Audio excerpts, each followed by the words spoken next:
Hola querido, ¿sabías que en la vida cristiana es más fácil nacer que sobrevivir? Yo siempre digo que tornarse cristiano, convertirse es la cosa más simple. Porque ¿qué necesitas para ser convertido? ¿Qué necesitas para ser salvo? Estás en el fondo del pecado, en la miseria, en la lama, has destruido tu vida, pero si desde allí clamas a Dios, el amor de Dios es tan grande que el Señor Jesús te extiende la mano y te saque de donde estás. Un segundo es todo lo que necesitas para ser convertido. En un segundo Dios te transforma completamente. El problema no es cómo llegar a ser salvo. Creo que todo cristiano sabe cómo salvarse, solamente creer en el nombre del Señor Jesucristo. El grande problema de la vida cristiana es cómo vivir después que has nacido en Cristo. Ya estás salvo. Cualquiera puede salvarse. La cosa más simple de la vida es salvarse. Ahora, lo difícil es permanecer salvo, conservarse salvo, crecer en la vida cristiana, aprender a andar, aprender a vivir el cristianismo. Y yo creo que es aquí donde la grande mayoría de las personas fracasa. A lo largo de mi vida encuentro constantemente personas que me dicen: yo fui miembro de iglesia, un día fui convertido, un día conocí el Evangelio, un día acepté a Jesucristo.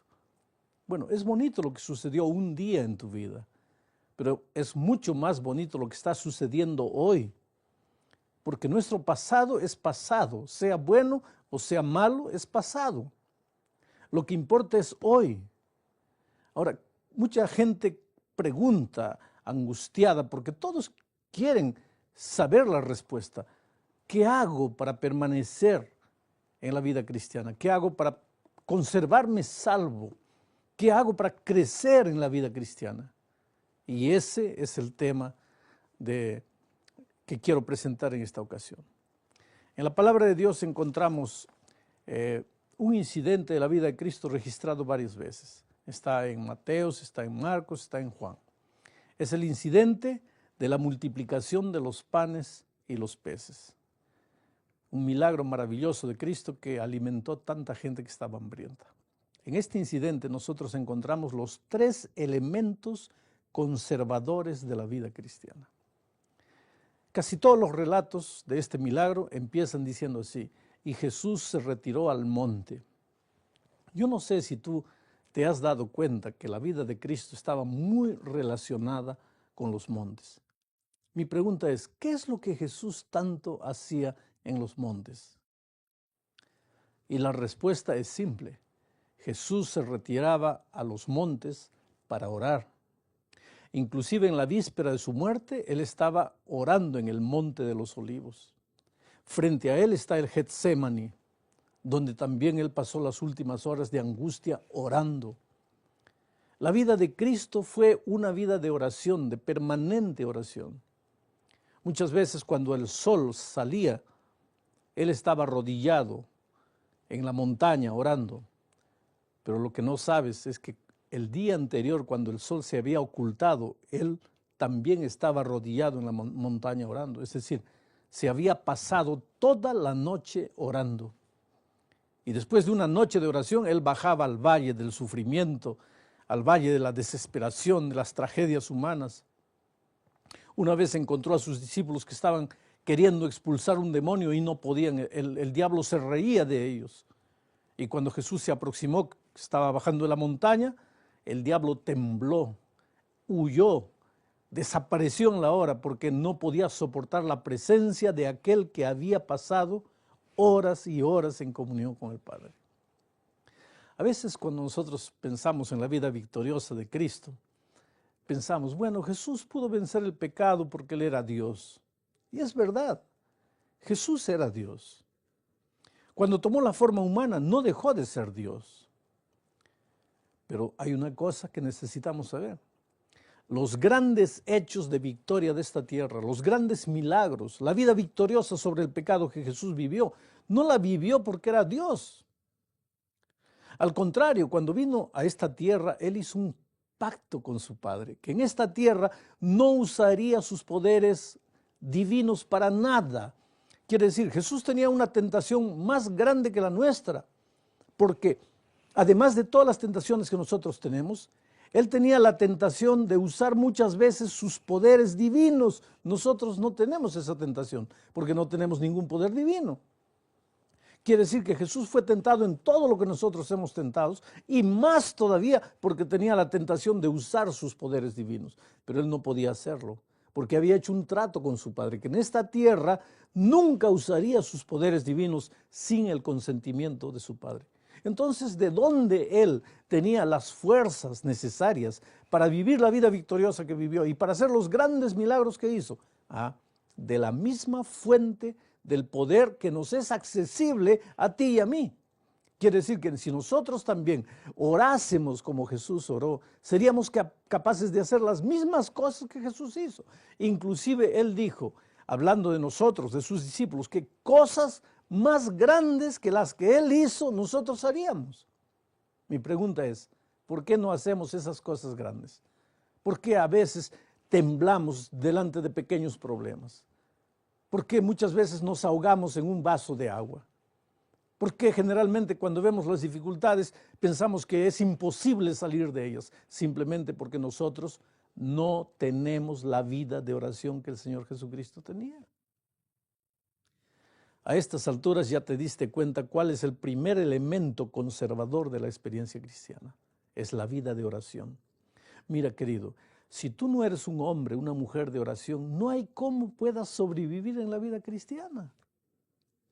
Y cuando hablo de oración, no estoy hablando de aquella oracioncita de 1 minuto de mañana, 1 minuto de tarde.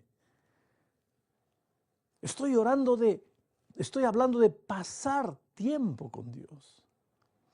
Yo digo siempre que el cristiano, mira, el cristiano simple no debería orar menos de media hora por día. No debería pasar menos de media hora por día con Dios en oración. Ahora, si tú no oras ese tiempo, ¿cómo esperas vivir una vida victoriosa sobre el pecado? ¿Cómo esperas hacer grandes cosas para Dios?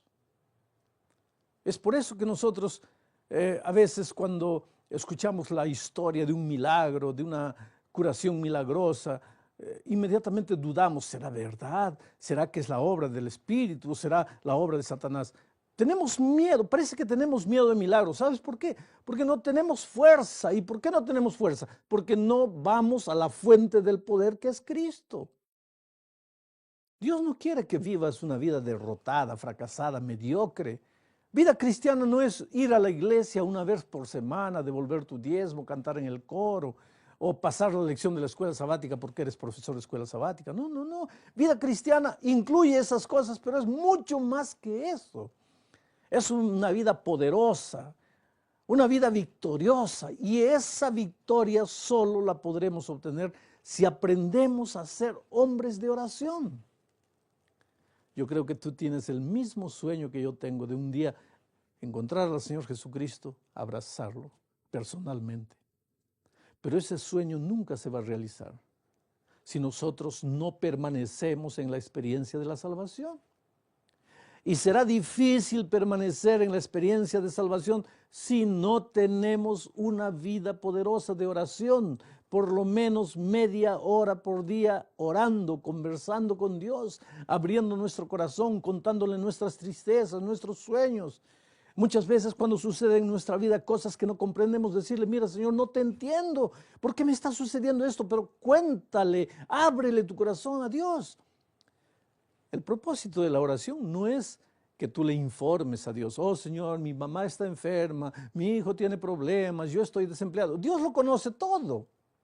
Entonces, ¿por qué hay que contarle todo eso? No es para informarle a Dios, es para que tú sientas el compañerismo de Jesús, para que tú pases tiempo con Él. Porque cuando pasas tiempo con Él, tú te fortaleces interiormente. La fuerza de Jesucristo pasa para ti. Y después cuando te levantas de tus rodillas, los mismos problemas pueden estar delante de ti, pero tú ya no eres el mismo. Tú eres un hombre más fuerte, más corajudo, más dispuesto a trabajar y enfrentar las luchas de la vida. Por lo tanto, el primer secreto para una vida victoriosa es la oración. Yo podría pasar aquí horas y horas hablando de la oración, pero el tema que quiero presentarte esta tarde no es ese. Bueno, el segundo elemento para la conservación de la vida cristiana también está en ese milagro de los panes y los peces. Jesús le dio pan, alimento a sus discípulos. ¿Cuál es el pan de vida? ¿Cuál es el pan que alimenta el corazón, alimenta el alma? Porque ese pan y esos peces que Jesús le dio a los discípulos era comida para el cuerpo, pero ¿cuál es la comida para el alma? Aquí está la palabra de Dios, la palabra escrita de Dios. Por lo tanto, todos los días nosotros tenemos también que separar tiempo para alimentarnos de la palabra de Dios. Ahora te digo una cosa, generalmente al ser humano natural, aunque haya sido convertido, porque tú sabes que en el momento de la conversión, la naturaleza pecaminosa que hay dentro de nosotros no desaparece totalmente. Nosotros la vamos a cargar hasta el día de la venida de Cristo. Y esa naturaleza pecaminosa, cuando se despierta, ella no quiere ser alimentada de la palabra de Dios. Ella quiere ser alimentada de cualquier cosa menos de la palabra de Dios. Por lo tanto, si tenemos que separar tiempo para estudiar la Biblia y para orar, no va a ser porque queremos hacerlo, porque nuestra naturaleza no quiere, pero tenemos que hacerlo. ¿Por qué? Porque si no oramos y si no estudiamos la palabra de Dios, entonces no vamos a poder sobrevivir en la vida cristiana. El momento de nuestra conversión fue extraordinario, fuimos salvos milagrosamente, maravillosamente, podemos escribir una historia maravillosa en nuestra conversión, pero ¿de qué vale todo eso? Si un año después, 5 años después, estamos muertos en la vida espiritual. ¿Y por qué? ¿Por qué morimos? Porque primero, no respiramos el aire puro de la oración. Segundo, no alimentamos el alma, no alimentamos el cuerpo a través del estudio de la palabra de Dios. Quiere decir, no hay manera de prepararnos para la venida de Cristo sin Biblia y sin oración. Todos los días, tiempo para pasar con Dios, orando y estudiando la Biblia. Y vuelvo a repetir, esto no va a ser natural, tenemos que esforzarnos, porque si quieres dejarte llevar por la naturaleza humana nuestra, nunca va a querer orar, nunca va a querer estudiar la Biblia. Pero ahora viene el tema de este momento.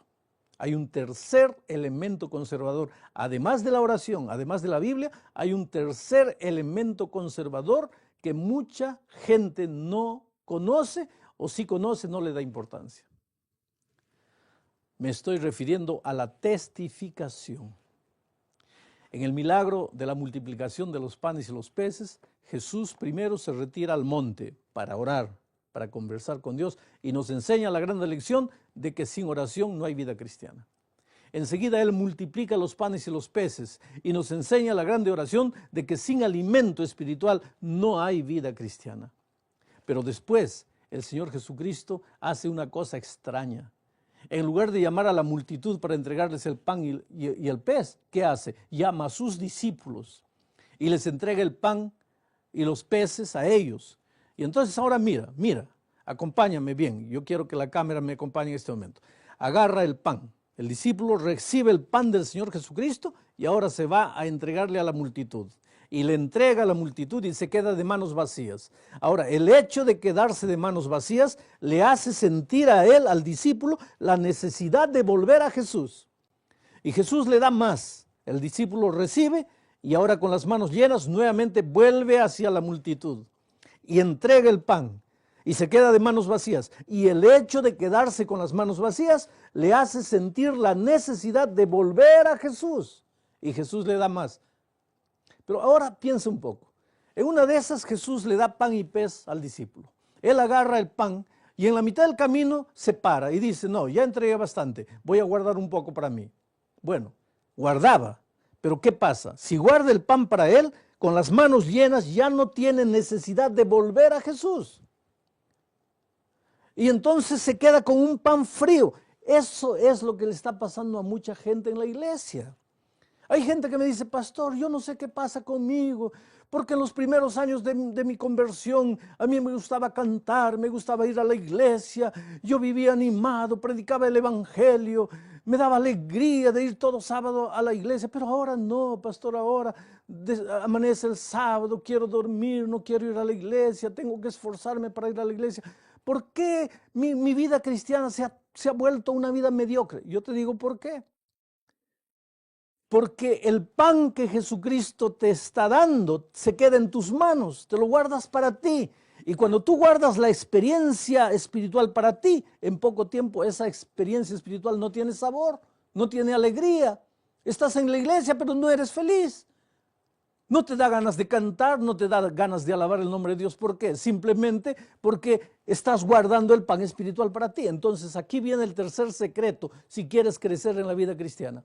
Además de orar y de estudiar la Biblia, tienes que buscar un amigo, un vecino que todavía no conoce el evangelio, un pariente que todavía no aceptó a Cristo, un compañero de trabajo, un compañero de estudios, y tienes que traerlo para Cristo, tienes que hablarle de Jesús. Cuando tú haces eso, tú estarás creciendo en la vida espiritual. Cuando tú traes a alguien para Cristo, vas a tener ganas de volver a Jesús todos los días. Pero si tú solo oras, estudias la Biblia y no ganas nadie para Cristo, ¿qué pasa? En poco tiempo pierdes las ganas de orar y de estudiar la Biblia. Entonces, el elemento testificación es básico para que puedas crecer en la experiencia cristiana. Ahora, lo que quiero que entiendas es que cuando hablo de testificación, no estoy hablando de dar estudios bíblicos, porque querido, hay mucha gente que se desanima y dice así, oh, pastor, yo quisiera, pero yo no sé dar estudios bíblicos. No, yo no estoy hablando de dar estudios bíblicos. Cuando hablo de testificación, estoy hablando de buscar a alguien de tu círculo de amistad, de tus vecinos, de tus parientes, y traerlo para Cristo, no darle estudios bíblicos. Porque dar estudios bíblicos es un don que no todos los miembros de iglesias lo han recibido, por lo tanto, no todos los miembros de iglesias saben dar estudios bíblicos. En la iglesia hay gente especialista en dar estudios bíblicos, pero la grande mayoría no. Así que porque no has recibido el don de dar estudios bíblicos, tú te vas a quedar de brazos cruzados, no vas a hacer nada. No, porque si te quedas de brazos cruzados vas a morir en la vida espiritual. Pero la testificación no quiere decir necesariamente dar estudios bíblicos. Ahora te voy a dar algunos pasos que tienes que tener en cuenta para ver cómo llevar a alguien para Cristo. Paso número 1, escoge un amigo. ¿Entendiste? Lo primero que tienes que hacer es escoger una persona del círculo de tu amistad, de tus amigos, de tus parientes, de tus vecinos, compañeros de trabajo, una persona. ¿Ah? Tú no le dices nada, tú escoges para ti. Él no sabe ni siquiera que lo has escogido. Pero ahora, paso número 2, empieza a orar por esa persona, por lo menos 10 minutos por esa persona. ¿Ah? Vamos a decir, yo escogí a Juan. Juan es mi vecino. Paso número 1, escoger. Voy a trabajar este año por Juan. Paso número 2, orar. A partir de hoy voy a empezar a orar 10 minutos por Juan, por su familia. ¿Y qué es lo que voy a decir a Dios en esta oración? Voy a decirle así, mira Señor, he escogido a Juan para traerlo para ti este año. Yo no sé cómo aproximarme de él. Yo no sé qué palabras decirle. Yo no sé cómo despertar su interés para que estudie la Biblia. Yo sé que Juan es duro, a Juan no le gusta la religión, a Juan no le gusta el evangelio, pero Juan es un ser humano, tiene dificultades, tiene problemas. Por lo tanto, Señor, yo te suplico que me ayudes a traer a Juan para tu iglesia. Ayúdame a testificar de tu amor para Juan. En primer lugar, Señor, empieza a trabajar en el corazón de Juan. Prepara su corazón, cosa que cuando yo hable con él ya no me rechace, ya esté preparado. Si posible, Señor, tú sabes que yo soy muy tímido, tengo miedo de hablar. Haz una cosa, haz que el propio Juan me pregunte a mí. Dame esa bendición. Haz que el propio Juan me busque y me diga, ayúdame a estudiar la Biblia. Pero Señor, yo no sé lo que vas a hacer. Una cosa yo te pido, este año yo quisiera trabajar por Juan, por lo tanto, bendice a Juan, ayúdalo a Juan. Todos los días vas a orar 10 minutos por Juan. Ahora mira, date cuenta, el hecho de que tú comienzas a querer testificar y traer a Juan para Cristo, ya te hace por lo menos orar 10 minutos. Antes, cuando tú no testificabas, cuando tú no hacías nada, tú no orabas nada. Pero ahora, por causa de Juan, ya empiezas a orar 10 minutos. Es por eso que te digo, la oración, el estudio de la Biblia y la testificación están unidos. Uno te lleva al otro. Entonces, paso número 1, escoge al amigo. Ahora, yo te diría, escoge mejor 3 o 4, porque uno te puede fallar. Escoge 2, 3, 4, en fin.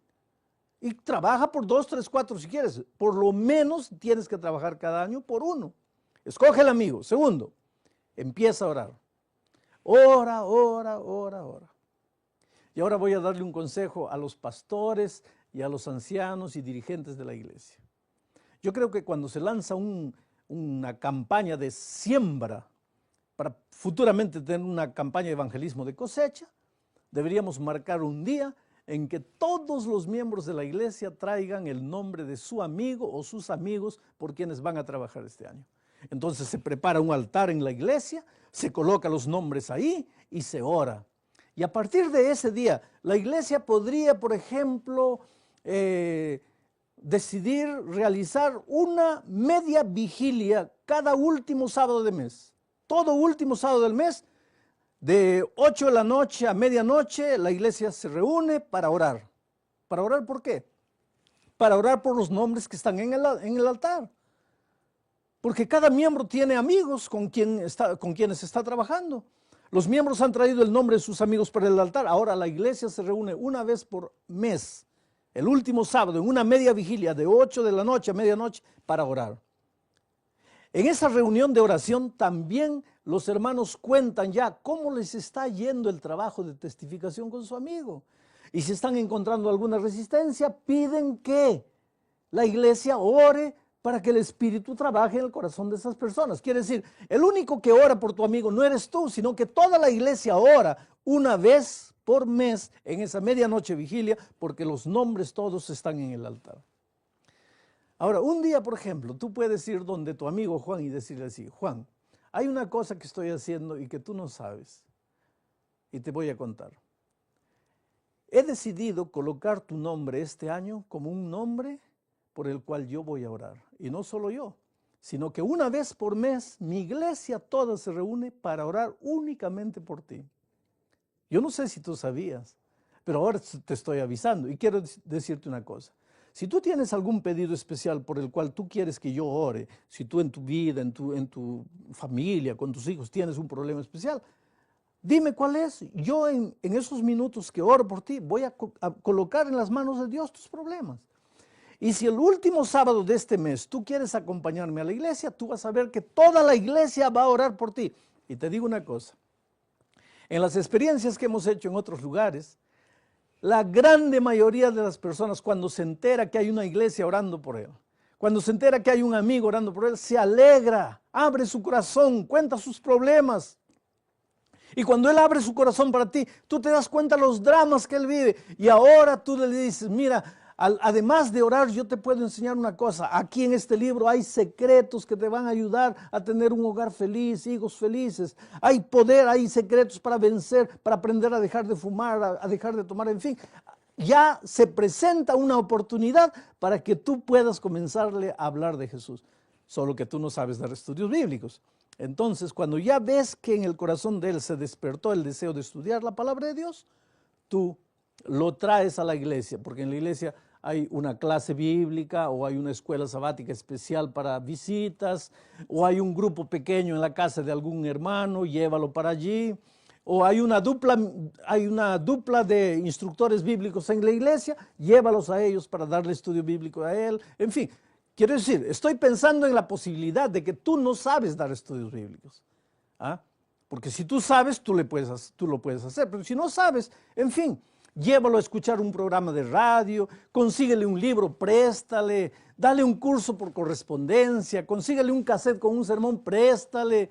Quiere decir, Tú eres la especie de padrino espiritual de él. Tu trabajo es no dejarlo tranquilo, orar por él, darle materiales, traerlo para las reuniones de la iglesia, cuando hay una excursión, cuando hay un concierto musical especial, cuando hay un potluck, invítalo. Haz que él se empiece a familiarizar con la iglesia.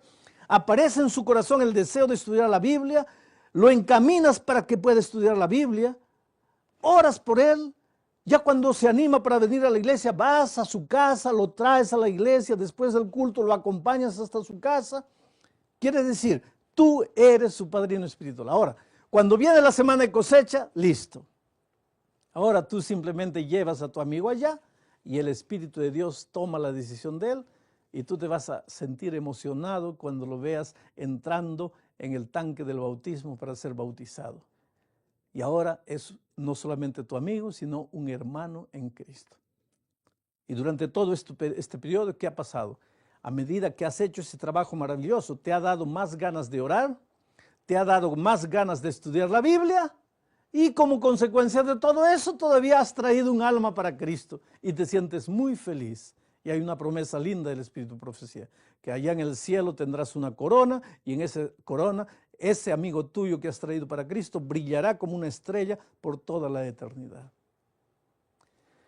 Oh, mi amigo querido, yo sé que, como ya te dije, tú tienes el sueño de entrar un día por las puertas de Jerusalén celestial. Pero para eso, querido, tienes que aprender que vida cristiana no existe sin oración, sin el estudio de la palabra de Dios y sin la testificación. Ahora, si tú esperas que para testificar tú tienes que sentir ganas, vuelvo a repetir, no vas a sentir ganas nunca. Tú tienes que esforzarte, tú tienes que obligarte, pero tú sabes que para las grandes cosas de la vida, para las grandes conquistas que has hecho en la vida, claro que te has esforzado. Si hubieras esperado que a sentir ganas de hacer, nunca hubieras hecho nada, sino que tú te desafiaste y fuiste adelante, te arrodillaste, le pediste fuerzas a Dios y entraste a la lucha y fuiste victorioso. La misma cosa va a suceder con el traer almas para Cristo. Cuando los pastores en la iglesia estamos preocupados en que tú ganes almas, no es porque tenemos que alcanzar un blanco de bautismos. Yo le digo a mis compañeros pastores, si un día tú pensaste que nuestro trabajo es alcanzar un blanco de bautismos, estás completamente equivocado, porque no lo es. Yo siempre digo que cuando Cristo venga a esta tierra, me va a llamar y me va a decir, Bullón, ven aquí. A ver, ¿cuántas almas bautizaste? ¿Esa es la pregunta que me va a hacer? No, absolutamente no. Entonces, ¿qué me va a preguntar? Bullón, ¿cuántas campañas de evangelismo realizaste? ¿Es eso? No. ¿Cuántos templos construiste? No. ¿Cuántos libros escribiste? No. Entonces, ¿qué es lo que Jesús me va a preguntar? Él me va a decir, hijo, ¿dónde está la iglesia que yo te di para que tú la cuides? ¿Dónde está la iglesia que yo te di para que tú la prepares para mi venida? ¿Has preparado mi iglesia? Y para preparar la iglesia solo hay 3 maneras: Biblia, oración y testificación. Por lo tanto, querido, cuando yo como pastor estoy preocupado en que tú ganes almas, no es porque yo tengo que alcanzar un blanco de bautismos, es porque si yo no te veo orando, estudiando la Biblia y testificando, trayendo a alguien para Cristo, ¿qué pasa? Estoy viendo que no estás preparado para la vuelta de Cristo. Y si cuando Cristo viene tú no estás listo, te vas a perder, sí, pero tu sangre Dios la va a demandar de mis manos. ¿Por qué? Porque yo era tu pastor. Yo era el que debía haberte enseñado. Yo era el que debía haberte encaminado para ganar almas. Por lo tanto, esta es una responsabilidad que yo tengo como pastor, enseñarte a crecer en la vida cristiana, porque como ya lo dije, salvarse es la cosa más simple. Es solo decir, Señor Jesucristo, sálvame, ya estás salvo. ¿Y ahora? Ahora tienes que aprender a conservarte salvo. ¿Y cómo? Si no oras, si no estudias la Biblia y si no testificas. Yo voy a estar en tu ciudad para realizar una campaña de evangelismo de cosecha. Generalmente la campaña dura 4 días, 8 días máximo. Pero dime, ¿cómo en 4 días o en 8 días yo voy a presentar todo el cuerpo doctrinal de la iglesia para esos nuevos conversos. No hay manera. Entonces, esas noches que estaré contigo es solamente para tomar las decisiones, para llevar a las personas a entregarse a Cristo, para decidir bautizarse y nada más. Pero todo el cuerpo doctrinal, la enseñanza bíblica debe haber sido dada antes. ¿Por quién? Por ti, el miembro de iglesia. Porque tú eres la persona más importante en el programa de evangelización de la iglesia. Y ya te lo dije en otro seminario, Dios no te dio la misión de ganar almas porque Dios no pueda hacerlo. Claro que Dios puede, con los ángeles, con los animales, Él solito, Él puede. Pero te dio ese trabajo a ti porque eres tú y yo, somos nosotros, los seres humanos, que necesitamos crecer. Y para crecer necesitamos orar, estudiar la Biblia y testificar. Voy a estar orando por ti, querido. No sé, no te conozco, no sé quién eres. Tal vez en este momento estás viviendo el momento más difícil de tu vida. Oh, cuántas veces pasamos por el valle de sombra y de muerte. Nadie sabe nuestro dolor, nadie sabe nuestra lucha. Quién sabe en este momento estás adeudado completamente, escuchando este video y pensando, ¿cómo eso va a ayudarme a resolver el problema de las deudas en que me he metido? O tal vez tienes un problema familiar, tu hogar se está deshaciendo y te preguntas, ¿cómo este tema que el pastor está presentando me va a ayudar a resolver mi problema familiar o problema con los hijos o problema de relaciones? Yo no sé, pero una cosa sé. Si tú oras, si tú estudias la Biblia, si tú testificas todos los días, yo no sé qué es lo que Dios va a hacer en ti, pero te vas a sentir más fuerte, con más ganas de vivir, con más ganas de enfrentar las luchas de la vida. Y te digo una cosa. Cuando Jesús está en ti, cuando el Espíritu habita en ti, porque lo ha prometido, tu cuerpo es templo del Espíritu Santo, que desaparezcan los problemas, que salgan de tu camino, porque nada será capaz de detenerte. Lo que más quiero es que tú disfrutes de la plenitud de la vida cristiana. Pero para eso, recuérdate, oración todos los días, Biblia todos los días y testificación todos los días, donde estés, en la calle, en el tren, en el avión, en el trabajo, en el vecindario, siempre hablándole a alguien del amor maravilloso de Cristo. Espero verte un día en el reino de los cielos. Y cuando llegue a tu ciudad y cuando el Espíritu de Dios me ayude a llamar a las personas para adelante, yo quisiera verte a ti, emocionado, tal vez hasta llorando, viendo que un amigo a quien tú le hablaste de Jesús, a quien tú lo trajiste para Jesús, se levanta y va adelante diciéndole, Señor, yo quiero ahora entregarme a ti. Y en el reino de los cielos, esa persona te va a abrazar y te va a decir, muchas gracias porque un día me hablaste de Jesús. Yo no hubiera llegado aquí si no fuese porque tú me hablaste, tú oraste por mí, tú te preocupaste por mí. Que Dios te bendiga ricamente. Un grande abrazo. Vamos al texto bíblico. Es un texto que ya hemos leído durante la semana. La primera noche prediqué sobre ese texto, pero esta noche me voy a concentrar solo en uno de los versículos. Dice así, Pablo escribe a los colosenses y les dice, ustedes han conocido el Evangelio, ustedes han recibido a Cristo, ustedes han abierto su corazón a Jesús. ¿Para qué? Para que anden como es digno del Señor. ¿Y cómo se anda como es digno del Señor? Agradándole en todo. ¿Y cómo se agrada en todo al Señor? Llevando fruto en toda buena obra y creciendo en el conocimiento de Dios. Quiere decir que cuando tú vives una vida sin frutos, no estás viviendo para agradar a Dios. Porque si tú quieres andar como es digno del Señor y quieres agradar a Dios, tu vida tiene que estar llena de frutos en todas las áreas. Frutos en la vida intelectual, frutos en la vida profesional, frutos en la vida familiar, frutos en la vida financiera, frutos en tus relaciones humanas. Cuando tú vives una vida de frutos, una vida productiva, agradas al Señor. Quiere decir, Dios está desde allá mirándote feliz. Esto es como tú cuando tu hijo se gradúa y viene con con la noticia: papá, encontré un buen empleo en la mejor empresa aquí en México y me van a pagar el equivalente a $5,000 mensuales de sueldo y voy a viajar por todo el mundo. Ahora tú como padre, ¿qué sientes? Pues hasta lloras de emoción, porque lo que más te deja feliz, lo que más te agrada, es ver que tu hijo esté feliz.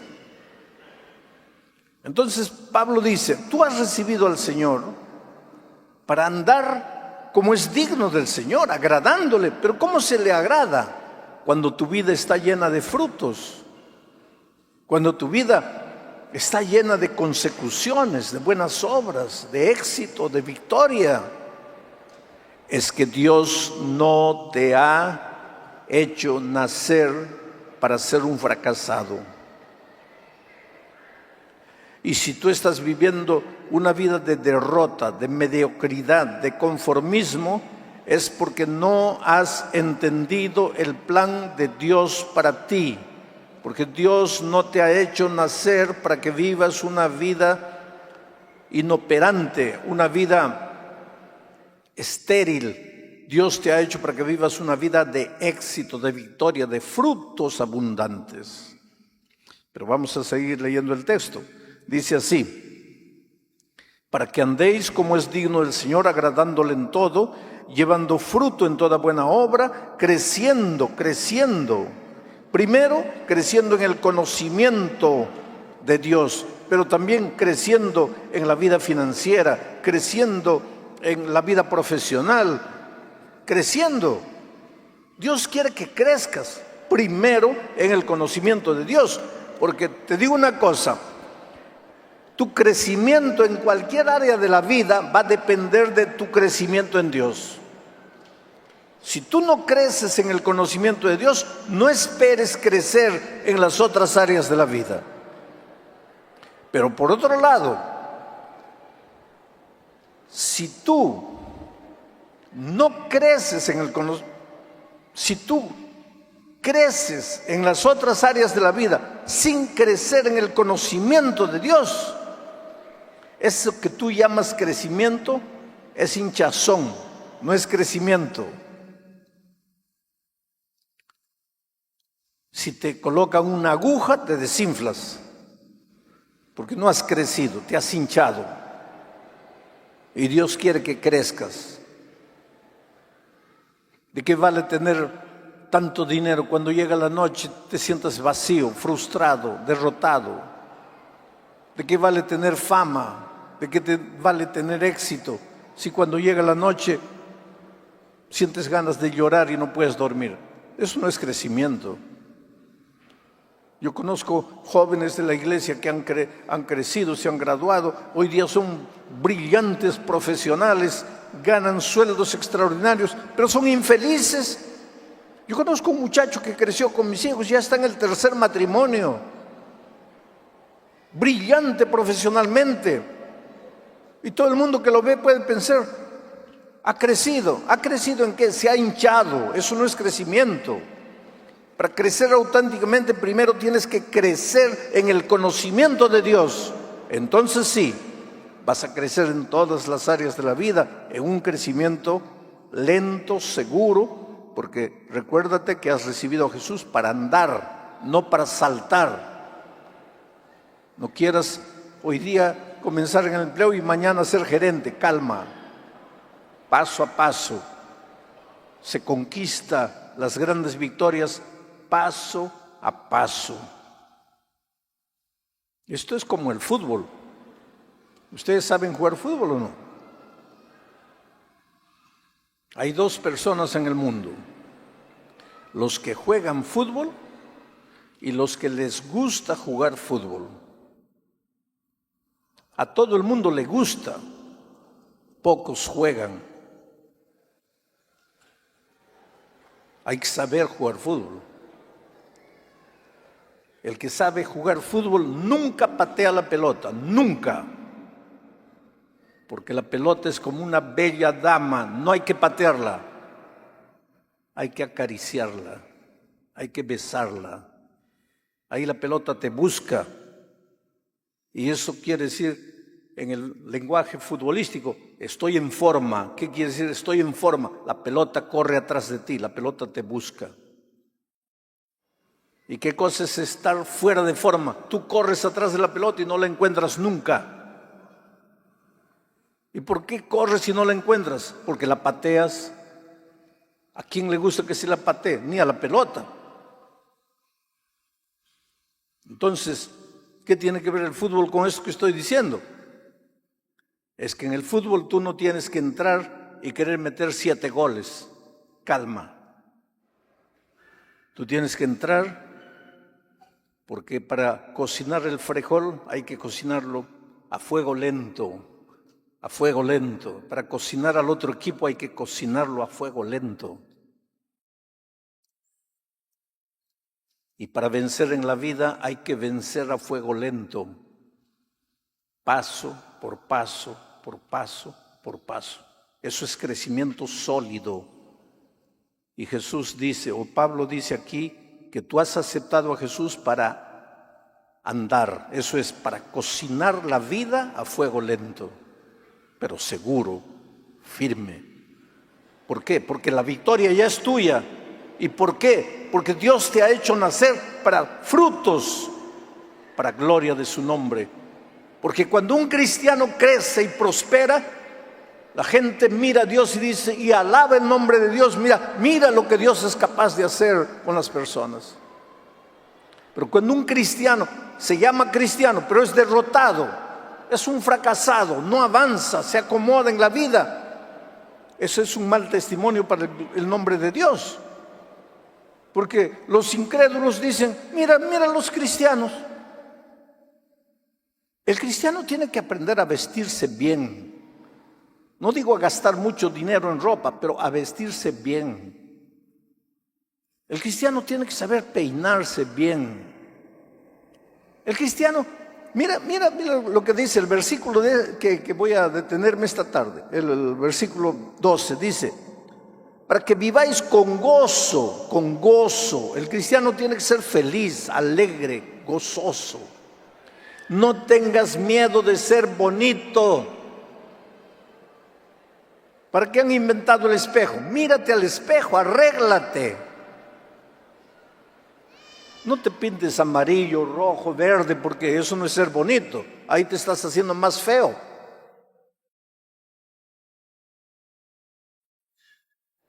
Tú eres bello porque saliste de las manos de un Dios perfecto. Cuando Dios creó al hombre y a la mujer dijo, he aquí, todo es bueno en gran manera, bellos, perfectos. No tengas miedo de gozar de la vida, de alegrarte, de ser feliz. Hay mucha gente que piensa que ser cristiano es andar, no puedo esto es pecado. ¿Qué cristianismo es ese? El cristiano tiene un Dios todopoderoso. Jesús dijo, he venido para que tengas vida y vida abundante, vida exuberante, vida alegre, vida feliz, vida dinámica. Sé feliz en Cristo. Pablo le dice a los colosenses, han recibido el evangelio para andar con gozo, con alegría. ¿Y por qué alegría? ¿Por qué gozo? Ahora mira lo que dice él en el resto del versículo. Con gozo, dando gracias al Padre.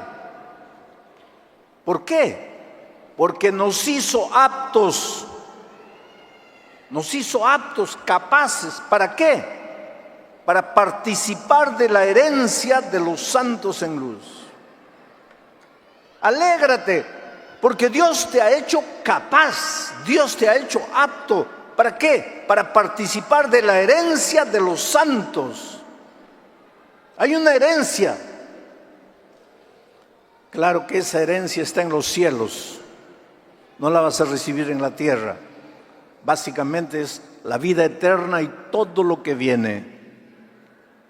Una vida sin dolor, sin tristeza, sin enfermedad, sin miseria, sin pobreza, sin injusticia, sin violencia, sin muerte. ¡Qué vida maravillosa! Esa tu herencia está preparada. Cuando Cristo venga, la herencia ya es tuya. Pablo dice, eres apto, Jesús te ha hecho apto para recibir la herencia. Solo que hay muchos cristianos que piensan que la herencia es solo eso allá en el cielo cuando Cristo venga. No, no, no. Tú en esta tierra ya puedes recibir tu herencia. Porque cuando tú recibes el Evangelio, recibes muchas bendiciones. Por ejemplo, antes de conocer a Jesús, tú fumabas. Y el cigarro destruía tu salud, destruía la vida de tus hijos en la casa.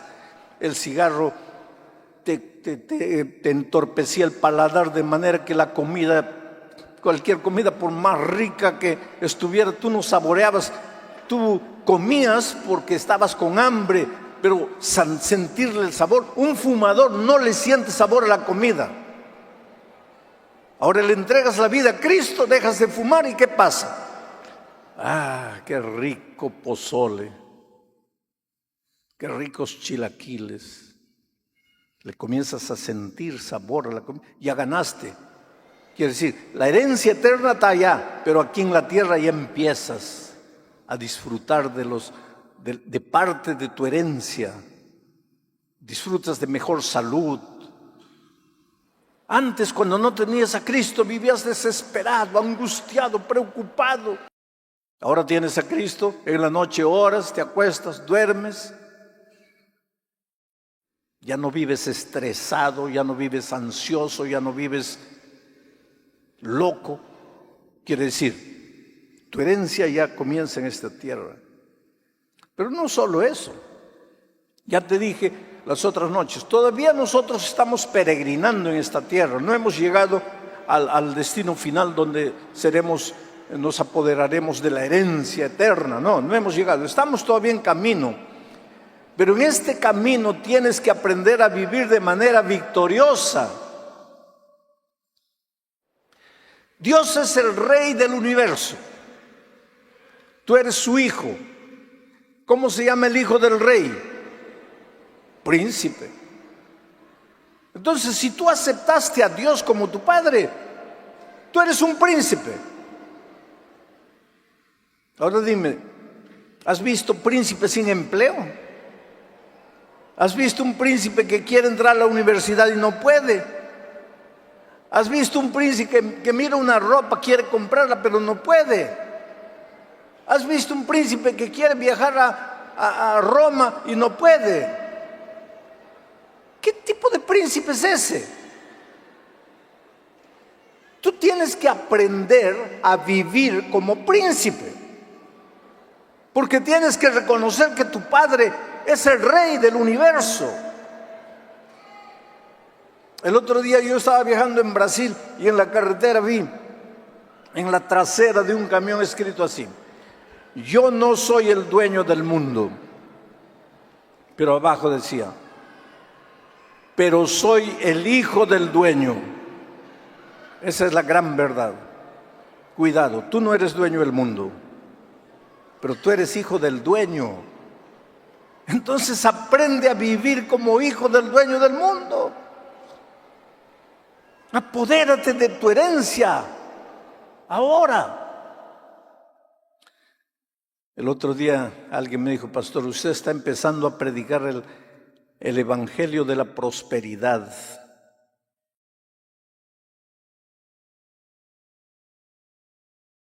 Cuando tú predicas el evangelio, solo puedes predicar el evangelio de la prosperidad, porque evangelio de la derrota no existe. Evangelio de la pobreza no existe. Solo existe evangelio de la prosperidad, porque tu Dios es un Dios próspero. La Biblia habla de prosperidad. Dice que si tú eres fiel a Dios devolviéndole lo que es de Dios, Él te va a abrir las ventanas de los cielos y te va a derramar bendiciones hasta que sobreabunde. Dios no es Dios de abundancia, Dios es Dios de sobreabundancia. Tú tienes que aprender agarrar las promesas de Dios y vivirlas. Dios quiere hacerte próspero. Ahora, el problema es que vivimos en un mundo de falsificación. La piratería está metida por todo lado, inclusive en la iglesia. Alguien ya anda proponiendo que hay que crear un ministerio de la piratería dentro de la iglesia. Pero yo no entiendo cómo pastores, como hermanos, ancianos, iglesias, laicos pueden estar pirateando. ¿Qué cosa es piratear? Copiar lo que no es tuyo. Pero nosotros vivimos en un mundo de piratería, donde se copia todo. Una corbata Pierre Cardin, $100. Tú vas a la calle, encuentras una corbata Pierre Cardin, $3. Pirata. Miras, igualito, pero este es pirata y este es el auténtico. Hay un perfume Paco Rabanne, $120. Existe un perfume Paco Rabanne de $5, pirata, agua sucia. La piratería existe todo. En el reino espiritual también hay piratería. Existe el evangelio de la prosperidad verdadero, bíblico, auténtico. Y existe el evangelio de la prosperidad falso, pirata.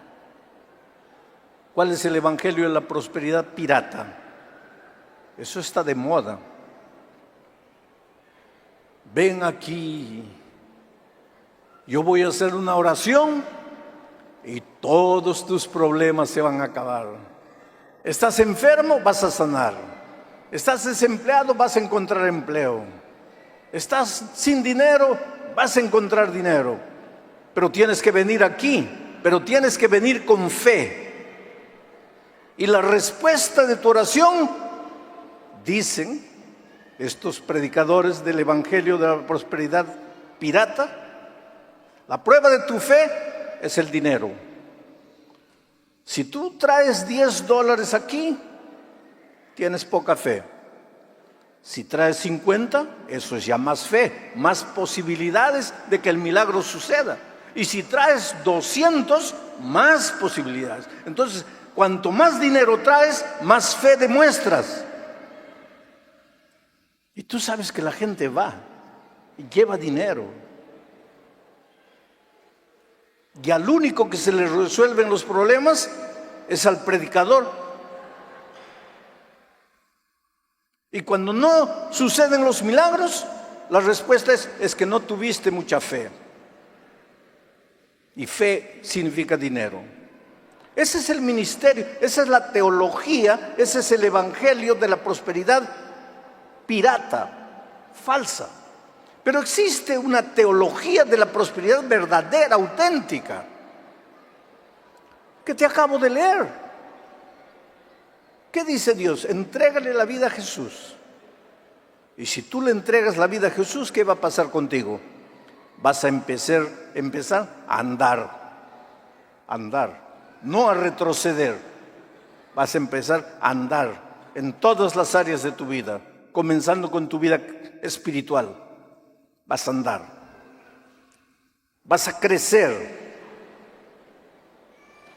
¿Por qué? Vas a vivir con alegría, con gozo. Vas a producir frutos abundantes.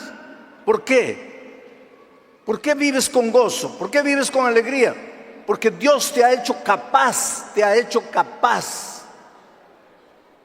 de recibir tu herencia en el cielo, la vida eterna, pero también de recibir tu herencia en esta tierra. Vas a vivir mejor, vas a comer mejor, te vas a alimentar mejor. Dios te va a prosperar en esta tierra en la medida que seas fiel a Él. En la medida que lo busques todos los días, que aprendas a vivir con Él, a depender de Él. Tú eres su hijo. Dios te ama. dice que antes que tú ores o pidas cualquier cosa, Dios ya sabe lo que vas a pedir, porque Él te ama. Él quiere hacer maravillas en tu vida. Por favor, no te acomodes con el fracaso de esta vida, porque nosotros vivimos en una vida en un mundo de derrotismo, de conformismo, de mediocridad, y nos acostumbramos con esa vida. Te voy a contar la historia del águila. Un día a un cazador le gustaba cazar águilas y disecar para guardarlas en su sala como trofeos. Y un día estaba andando por ahí cazando y vio en el pico de una montaña una bellísima águila. Apuntó, disparó y mató al águila, pero el águila no cayó, se quedó ahí en el pico.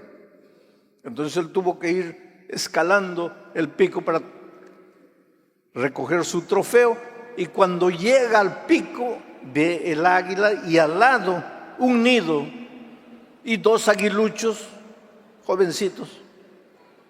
Y le dolió el corazón al cazador, porque dijo: oh, si yo supiera que tenía polluelos, yo no lo hubiera matado. ¿Y ahora qué voy a hacer con esos polluelos? Si la mamá murió, si yo los dejo aquí, se van a morir. Entonces, como él tenía como le dicen ustedes, la hacienda, su casa abajo, ¿no? Su tierra, tenía gallinas, su rancho, agarró a los polluelos y se los llevó al rancho. Tenía muchas gallinas y los comenzó a criar con las gallinas. Entonces los aguiluchos comenzaron a crecer. Uno de ellos murió, pero uno fue creciendo. Miraba aquí, gallina. Miraba ahí, gallina. Ahí pues el pobre llegó a la conclusión: si aquí todo el mundo es gallina, yo también debo ser gallina. Y comenzó a vivir como gallina. Yo no sé cuántos de ustedes han visto en el rancho cuando el gallo encuentra un gusanito y llama, y las gallinas todas corren. Hay que visitar un poco el rancho, porque el mundo en que vivimos nos hace mucho mal, especialmente a nuestros niños. El otro día en la escuela preguntaron de dónde viene la leche, y un niño afirmaba, y no había quien lo convenza, y creía que la leche viene de la caja. Y él no podía creer que la leche venía de la vaca. Hay que sacar a los hijos un poco del celular, del iPad, y hay que llevarlos al rancho de vez en cuando, a conocer, a ver, a mirar. Entonces, en el rancho, cuando el gallo encuentra un gusano, llama y todas las gallinas corren. Y un día el hacendado estaba por ahí y vio que el gallo encontró un gusano, llamó, las gallinas corrieron y el águila también. Y ahí pues el hacendado dijo: ay, pobre águila, yo tengo la culpa porque yo maté a su mamá. Lo crié entre gallinas y ahora el pobre piensa que es gallina. No, yo tengo que corregir esto. Y a la mañana siguiente se levantó temprano, fue al gallinero, tomó al águila en sus brazos, fue al patio de la casa y le dio un discurso. Y le dijo: mira, cuando tú eras polluelo, yo maté a tu mamá. Y para que no te murieras, te traje aquí a vivir entre gallinas. Pero tú no eres gallina, tú eres águila. Tú no tienes que vivir aquí en la tierra escarbando la tierra. Tú has nacido para vivir en el cielo azul. ¿Qué haces aquí? Entonces, por favor, aprende a vivir como águila. Y agarró al águila con toda su fuerza y lo lanzó. El águila cayó pesadamente al suelo y corrió a juntarse con las gallinas. A la mañana siguiente el hacendado agarró de nuevo al águila, pero esta vez lo llevó a una montaña alta y ahí le dio el discurso de nuevo. Le dijo: eres águila, aprende a vivir como águila. Y esta vez pues el hacendado corrió y ya no lo lanzó al patio, sino lo lanzó al aire. Y cuando el águila miró abajo, ya la tierra estaba muy abajo. Entonces dijo: si yo caigo aquí me mato. Entonces instintivamente abrió las alas y al abrir las alas sintió que se sostenía en el aire y agitó el ala y se levantó y siguió agitando y siguió levantándose y levantándose y levantándose y de repente miró para la tierra, miserables gallinas escarbando la tierra, y miró arriba, cielo azul infinito, y dijo: ¿qué estuve haciendo allá abajo? Yo no soy gallina, yo soy águila, yo soy capaz de volar. Y la historia dice que agitó las alas y se perdió en el infinito. Ahora yo te digo con todo cariño, querido, tú no eres gallina, tú vives en este mundo de gallinas, pero tú eres águila. Por eso Pablo, ¿te acuerdas del texto que leí? Dice: si pues habéis resucitado con Cristo, ¿qué? Poned la mira en las cosas del cielo donde está Cristo. Ya no en las cosas de esta tierra, cosas de gallina. No vivas escarbando la tierra, mira mirando el cielo azul. Y finalmente allá está tu hogar eterno. Estás en esta tierra de paso. Somos peregrinos y advenedizos, nuestro verdadero hogar está allá. Vamos para allá, caminamos para allá. Sacude el polvo de la derrota de tu vida. Un día le trajeron a Jesucristo un paralítico, 38 años paralítico, arrastrándose en la tierra, sin poder andar. Y Jesús lo miró y le dijo: levántate, toma tu lecho y anda. Si el paralítico hubiera dicho: pero ¿cómo voy a andar si estoy paralítico?, se hubiera quedado paralítico para el resto de la vida.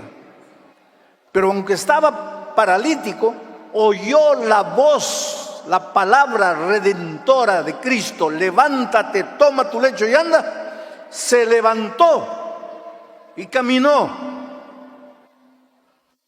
¿Hace cuántos años arrastras tu vida? ¿Hace cuántos años intentas y no puedes? ¿Hace cuántos años tu vida profesional está paralizada? Tu vida familiar está paralizada. Tu vida financiera está paralizada. Pues esta noche, en el nombre de Jesucristo, levántate, toma tu lecho y camina. Cree, porque al que cree, todo es posible. Porque esta noche voy a hacer una vez más un llamado a las personas que han venido por primera vez hoy y que quisieran entregarle la vida a Jesús, que quisieran decirle: Señor, mi vida es tuya, yo soy águila, yo tengo una herencia para mí, yo quiero vivir con alegría, con gozo, ya no quiero mirar a las cosas de esta tierra, quiero mirar al cielo infinito. Señor, yo te entrego mi corazón, te entrego mi vida. Si quieres decirle eso a Jesús, te voy a pedir que te levantes y vengas aquí adelante, porque yo quiero hacer una oración especial por ti. ¿Dónde está la primera persona que quisiera levantarse en el nombre de Jesucristo? Ven.